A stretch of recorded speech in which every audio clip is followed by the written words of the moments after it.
எல்லாருக்கும் வணக்கம். இன்றைக்கி நம்ம ஜோ பவுல்ட்ரி ஃபார்மில் ஒரு முக்கியமான ஈவெண்ட்டு என்னென்னு கேட்டிங்கன்னா, நிறைய பேர் ஃபோன் பண்ணி சார் நீங்கள் ஃபார்ம் எப்படி வச்சுருக்கீங்க, என்ன பண்ணுறீங்க, நாங்கள் விசிட் பண்ணணும், பார்க்கணும், இப்படி நிறையா கேட்குறீங்க. ஸோ அவங்களுக்காக தான் இந்த வீடியோ. நான் இந்த ஃபார்மை வந்து மந்த்லி ஒன்ஸு நம்ம க்ளீன் பண்ணுறோம். அதாவது 10க்கு 16 ஒரு கொட்டகை சிக்ஸுக்காக போட்டிருக்கோம். இதில் வந்து மந்த்லி ஒன்ஸு நம்ம ஒரு க்ளீனிங் ஒர்க் பண்ணுறோம். இது பிளேட் வந்து நம்ம வந்து எவ்ரிடே இல்லைன்னா 2 டேஸ் ஒன்ஸு க்ளீன் பண்ணிவிடுவோம்.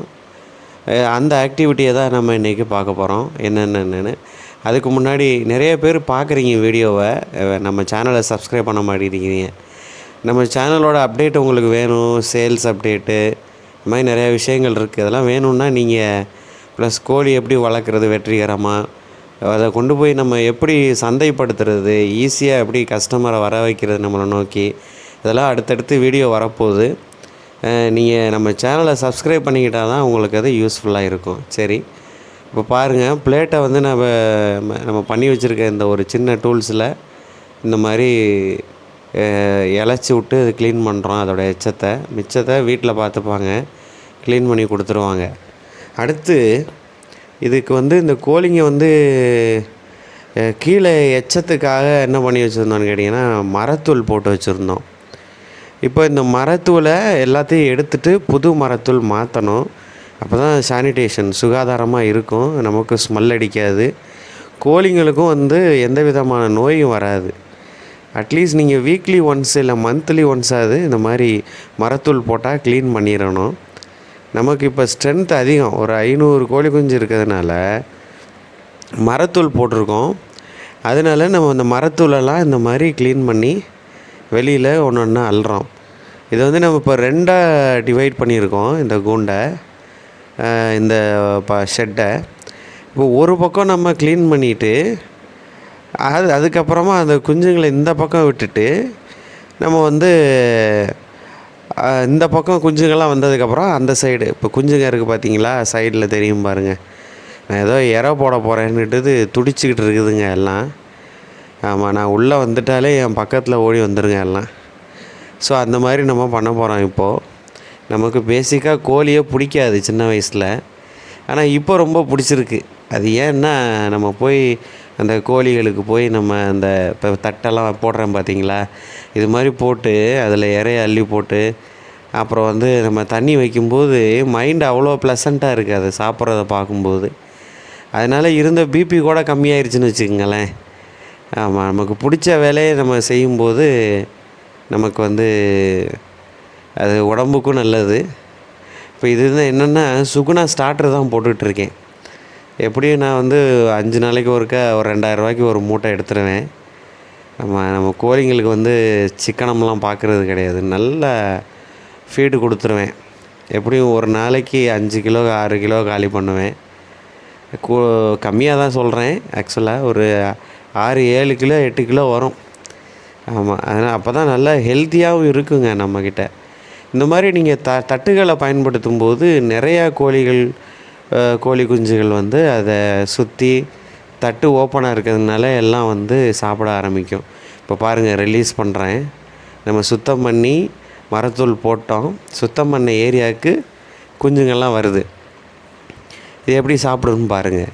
இருக்க ஸ்ட்ரென்த்து போகிறோம், எவ்வளோ அழகாக ஆக்டிவாக வந்துக்கிட்டு இருக்குது பாருங்கள். நம்ம போட்டிருக்க எல்லா தட்டுலையும் வந்து இன்னும் கொஞ்சம் நேரத்தில் ஃபில் ஆகிடுவாங்க. ஒன்று பார்த்துட்டாங்கன்னா அவ்வளோதான், அப்படியே ஃபில் ஆகிடுவாங்க. இப்போ இந்த பக்கம் லைட் எரியுது பார்த்தீங்களா, அங்கேருந்து வர்றாங்க பார்த்தீங்களா, அந்த சைடு வந்து அதோடய எச்சம் நிறையா இருக்குது. நம்ம அதை க்ளீன் பண்ணி ஆகணும். முக்கியமான விஷயம், நீங்கள் வந்து இந்த மாதிரி எச்சத்தை க்ளீன் பண்ணும்போதோ இல்லை நம்ம பண்ணைகளுக்குள்ள போகும்போதோ நீங்கள் வந்து கண்டிப்பாக மாஸ்க் போட்டு தான் உள்ளே போகணும். அது உங்கள் உடம்புக்கு ரொம்ப நல்லது. மாஸ்க் போடாமல் யாரும் கோழி பண்ணைக்குள்ளே போகாதீங்க. லவ் பேர்ட்ஸ் வச்சுருந்தாலும் சரி, எந்த பேர்ட்ஸ் வச்சுருந்தாலும் சரி, மாஸ்க் போடாமல் கோழி பண்ணைக்குள்ளே போயிடாதீங்க. நான் இப்போ இதெல்லாம் பண்ணிக்கிட்டு இருக்கிறதெல்லாம் டபுள் மாஸ்க் போட்டு பண்ணிக்கிட்டு இருக்கேன். உங்கள் உடம்புக்கு இது ரொம்ப நல்லது. ஆமாம், அடுத்து பாருங்கள், இவங்க எல்லாத்தையும் விரட்டிட்டு இந்த பக்கம் லைட்லாம் ஆஃப் பண்ணிவிட்டு இதை நம்ம க்ளீன் பண்ணுவோம் எப்படி இருக்குதுன்னு சொல்லிவிட்டு. இப்போது நிறைய பேர் கோழி வளர்க்குறாங்க. கோழி வளர்த்து லாஸுன்னு சொல்கிறவங்கெல்லாம் யாருக்கு லாஸு அப்படின்னு கேட்டிங்கன்னா, சந்தையில் போய் நேரடி விற்பனை பண்ண தயங்குவாங்க நிறைய பேர். ஆமாம், நானே 3 டிகிரி முடித்தவன். 3 டிகிரி முடிச்சுட்டு நான் இந்த கோழி பண்ணை அதெல்லாம் பார்த்துக்கிட்டு இருக்கேன்னா பார்த்துக்குங்க. ஆனால் நம்ம விவசாயிகள் நல்லா வளர்ப்பாங்க. வளர்த்துட்டு அதை விற்கிறதுக்கு கூச்சப்பட்டுக்கிட்டு வியாபாரிங்க கையில் கொடுத்துருவாங்க. நீங்கள் ஏன் இவ்வளோ நஷ்டப்படணும்? வளர்த்தது நீங்கள், முதல் போட்டது நீங்கள், இவ்வளோ கஷ்டப்பட்டு வளர்த்துருக்கீங்க. அப்போ நீங்கள் அதில் போதுமான வருமானத்தை நீங்கள் ஈட்டணுன்னா நேரடி விற்பனையில் நீங்களே இறங்குங்க. அது உங்களுக்கு ரொம்ப நல்லது. நம்மாழ்வார் ஐயா கூட அதை தான் சொல்லியிருக்கிறாரு. ஆமாம். அப்போது நீங்கள் எங்கெல்லாம் விற்கலாம் அப்படின்னு கேட்டிங்கன்னா, உங்கள் ஊர் சந்தைகளுக்கு நீங்கள் எடுத்துகிட்டு போகலாம். அப்புறம் கோழி கடைகளுக்கு எடுத்துகிட்டு போகலாம். அந்த கோழி கடைகள்லாம் குறைஞ்சது 400 450 குறையாம எடுத்துப்பாங்க. மார்க்கெட்டுக்கு போனீங்கன்னா நீங்கள் உங்கள் கோழியை 500 எடுத்துக்கலாம். ஒரு கோழியை நீங்கள் 500 விற்கலாம். ஒரு சேவல் 400 450 கூட 2 கிலோ வருதுன்னா எவ்வளோன்னு பார்த்துக்குங்களேன் ஒரு சேவல். அதுவும் இல்லைன்னா அதுவும் பண்ண மாட்டேன்னீங்கன்னா, இன்னொரு ஈஸியான ஐடியா சொல்கிறேன் உங்களுக்கு. வீட்டுக்கு முன்னாடி ஒரு போர்டு வைங்க. இந்த மாதிரி இங்கே நாட்டுக்கோழி கிடைக்கும், நாட்டுக்கோழி முட்டை கிடைக்கும் அப்படின்னு போர்டு வைங்க. கிராமத்தில் இருந்தாலும் சரி, சிட்டியில் இருந்தாலும் சரி. நீங்கள் சேல் பண்ணுறது உங்களுக்கு கூச்சமாக இருக்குது, எனக்கு வெக்கமாக இருக்குது அப்படின்னா இந்த மாதிரி செய்யுங்க. இல்லையா, படித்த விவசாயிங்க நிறைய பேர் இப்போ இருக்கீங்க. உங்கள் பிளாட்ஃபார்மை, ஆன்லைன் பிளாட்ஃபார்ம்ஸை நிறைய உருவாக்கிங்க. யூடியூப் எடுத்துக்கங்க, ஃபேஸ்புக் எடுத்துக்கங்க. இதிலெல்லாம் ஒரு சேனல் ஓப்பன் பண்ணலாம், பேஜஸ் ஓப்பன் பண்ணலாம். உங்கள் மொபைல் நம்பரை போட்டு சேல்ஸ் இது பண்ணலாம். இது மாதிரி பண்ணும்போது உங்களுடைய தொழில் வாய்ப்புகளை நீங்கள் அதிகரிச்சுக்கிறீங்க. நீங்களே நேரடி விற்பனையில் இறங்கும்போது உங்களுக்கு இதில் லாபம் அதிகமாக இருக்கும். இப்போது நம்ம பார்த்திங்கன்னா 2வது பக்கமும் க்ளீன் பண்ணிட்டோம். இது தெரியுது உங்களுக்கு. இப்படி தான் அள்ளுவேன் நான்.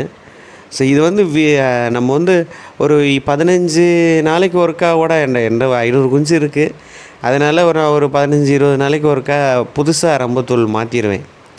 இதில் நான் காம்பன்சேட் ஆகவே மாட்டேன். இது இருந்தால் இருக்கட்டும். ஏன்னா சிக்ஸுக்கு இதனால் நிறையா ப்ராப்ளம் வரும். அதுக்கெல்லாம் குழந்தைங்க மாதிரி தானே. அதனால் இப்போ புது ரம்பத்தூள் மாற்றுறேன் பாருங்கள். ஸோ இந்த மாதிரி நம்ம ரம்பத்தூள் புதுசு மாற்றும்போது அதுங்களும் ஆரோக்கியமாக இருக்கும். நம்ம வீட்டை சுற்றி நம்ம உள்ளே போகும்போது இந்த மாதிரி எச்ச வாடை, இந்த மாதிரி துர்நாற்றங்கள், அம்மோனியா ஃபார்ம் ஆகிறது, இது மாதிரி எதுவும் இருக்காது. நீங்கள் மரத்தூள் தான் பயன்படுத்தணும். மரத்தூளோட பெஸ்ட்டுன்னு கேட்டிங்கன்னா இந்த கடலை போட்டுன்னு சொல்லுவாங்க, அதுவும் நல்லாயிருக்கும். இல்லை தேங்காய் மஞ்சின்னு சொல்லுவாங்க, அதுவும் நல்லாயிருக்கும். இப்போ மரத்தூள் இயற்கையாகவே அது ஹீட்டு, நான் ஏற்கனவே சொல்லியிருக்கேன். இப்போ பாருங்கள், நான் தடவை போட்டது இல்லாமல் 2வது தடவையும் தட்டை ஃபில் பண்ணுறேன் பாருங்கள். ஆமாம், ஏன்னு கேட்டிங்கன்னா இது ஸ்ட்ரென்த் அதிகம். இப்போ கொஞ்சம் வீக்காக இருக்கிறதுங்க என்ன பண்ணுன்னா கூட்டத்தில் சாப்பிடாதுங்க, ஓரமாக ஒதுங்கி போயிடுங்க. இப்போ அந்த மாதிரி டைமில் ஏற்கனவே சாப்பிட்டதுங்க ஒதுங்கி போயிடும். இது ஏற்கனவே சாப்பிடாததுங்க சாப்பிடும்பொழுது நமக்கு எல்லா குஞ்சுமே ஒரு நல்ல வளர்ச்சியை கொடுக்கும். அது மாதிரி நம்ம பவுல்ட்ரி ஃபார்மில் எப்போவுமே சப்ளிமெண்ட்ரி கொடுக்கறது, இது ஒரு விட்டமின் சிறப்பு பார்த்துக்குங்க. எப்போ தண்ணி கொடுத்தாலும் நம்ம சப்ளிமெண்ட்ரி அதிகப்படியாக நம்ம ஒரு தண்ணியில், அதாவது 2 லிட்ரு தண்ணிக்கு 2 மூடி போட்டு நம்ம கொடுத்துட்றது. இதெல்லாம் விட்டமின். இது கொடுக்குறதுனால தப்பு கிடையாது. கோழிகளுக்கு தண்ணியில் கலந்து வச்சிடணும். இப்படி வச்சுட்டிங்கன்னா நீங்கள் இப்போ பாருங்கள் எப்படி கலக்கிறோன்னு. அவ்வளோதான், முடிஞ்சு போச்சு. இதை நீங்கள் கை விட்டு கூட கலக்க வேண்டாம், முடிஞ்சிச்சு. அப்படியே தூக்கி நீங்கள் தண்ணி வச்சுருங்க. தண்ணி எவ்வளோ ஈகராக குடிக்கும்னு மட்டும் பாருங்கள். சரி, இந்த மாதிரி ஒவ்வொரு நாளைக்கும் ஒவ்வொரு சப்ளிமெண்ட்ரி கொடுக்கும்போது நம்மகிட்ட கோழி குஞ்சுகள் ஆரோக்கியமாக வளரும். நம்மகிட்ட வாங்குகிற கஸ்டமர்கிட்டையும் நான் சொல்லிட்டு தான் இருக்கிறேன், இதெல்லாம் வைங்க, இதெல்லாம் வைங்கன்னு சொல்லி கைட் பண்ணிட்டு தான் இருக்கேன் நான்.